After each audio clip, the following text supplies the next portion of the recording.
to the Folklore Scrolls. See Back that? here with me, John and Goose. I'm trying to overlap my voice with his. I think it's working out. If I edit it right, you won't even know the magic of editing. Anyways, we're not drunk. Today, we're here on the, back here, and, well, we never were able to leave, but at least we found this hallway, and we found all of these different cabinets, and we've been trying to find our way through. We've been just, like, moving down our hands against the walls. We found this room with this table with this delicious-looking burrito on it, and we haven't eaten anything in days, so I think it's fine. Everybody take a close look. Turn up your volumes now to 100%.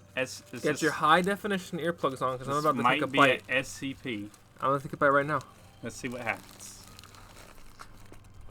Well, what does it taste like? Does it taste like a burrito?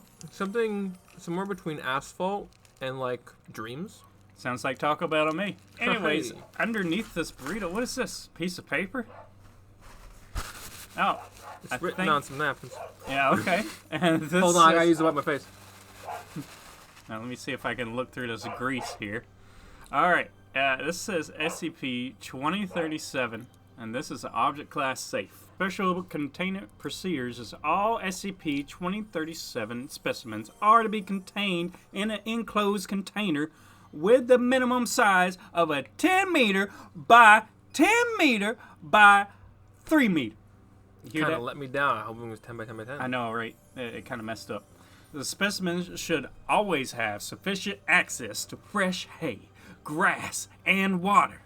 2037 specimens are to be removed from the container before the daily cleaning of the containment chamber. Any sightings on suspicious dust clumps around the facility are to be collected and observed, if possible. Okay, the description. 2037 is an unknown and anomalous species of the Sylvagus genus.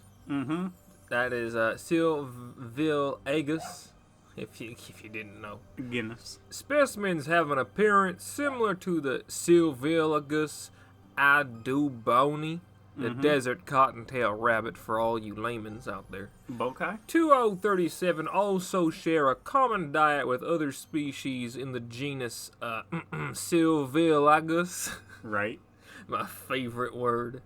Currently, the Foundation has 23 live 2037 specimens in containment. These anomalous properties manifest when specimens detect possible threats.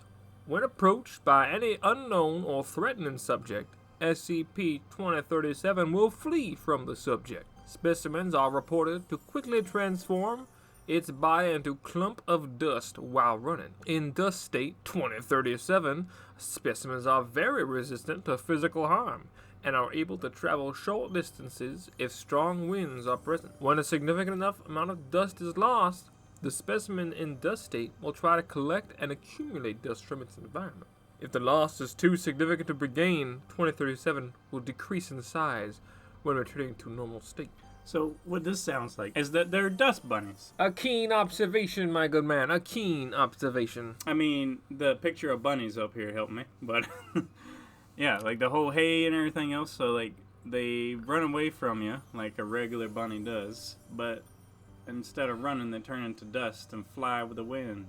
And if they can't collect their dust that they originally flew away from you with, they turn into smaller bunnies. You know, I was ready to be existentially scared again, but it looks like today's going to be a nice, safe, wholesome SCP. Specimens in dust state are mainly composed of rabbit fur, flakes of dead skin, lint, and spider webs. Like normal dust. Now I'm scared. No living tissue can be found within the dust particles. When in normal state, no non-organic substances that are found in the dust state are detected. Addendum 2037-1. The specimens -1 to 17.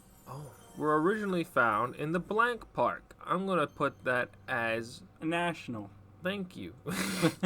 National Park located in Butt, Nebraska. I put the blank in as Butt. Town. Local officials initially You're telling me you live in the Butt, Nebraska?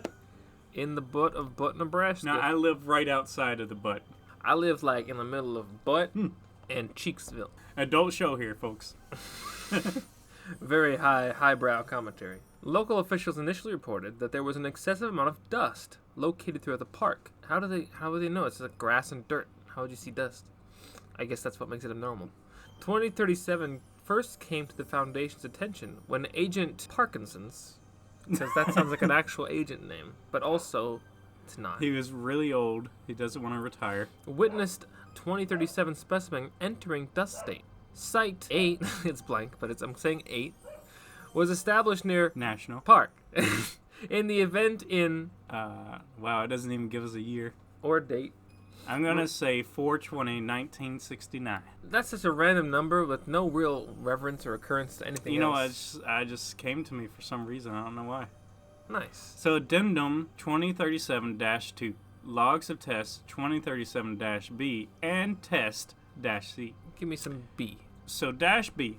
Subjects 2037-1, -2, and -3 introduce the 3 chosen 2037 specimens to 1 specimen of Canis laternus coyote species. So coyotes. Results. All subjects ran and avoided the canines latrans specimen once it entered containment. The Canis latrans specimen attempted to pursue 2037-3, but it stopped in confusion as all 3 subjects entered dust state.